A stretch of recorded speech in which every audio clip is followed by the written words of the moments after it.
عزیز طلباء اور طالبات، السلام علیکم۔ آج کے ویڈیو کا موضوع ہے پنڈت دیا شنکر نسیم کا تعارف۔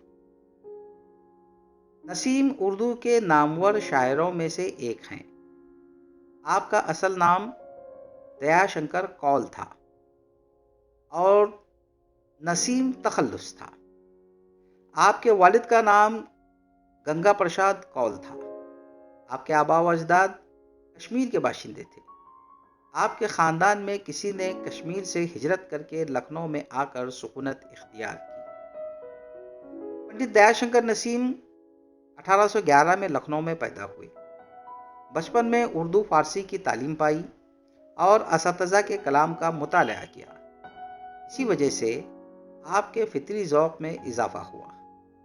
آپ خواجہ حیدر علی آتش کے شاگرد تھے۔ آتش دبستان لکھنؤ کے استاذ اور نمائندہ شعراء میں سے ایک تھے۔ نسیم کی شاعری پر اپنے استاذ کا رنگ صاف اور واضح نظر آتا ہے۔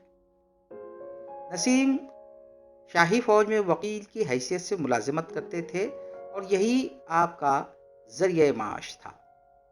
1842 میں آپ نے کم عمری میں وفات پائی۔ آپ کی مختصر زندگی کا کارنامہ مثنوی گلزار نسیم ہے۔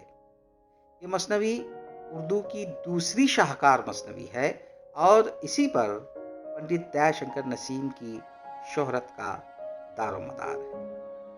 آج کے لیے بس اتنا ہی۔ اگلے ویڈیو میں کسی اور موضوع کو لے کر آپ کی خدمت میں پھر حاضر ہو جاؤں گا۔ تب تک کے لیے اللہ حافظ۔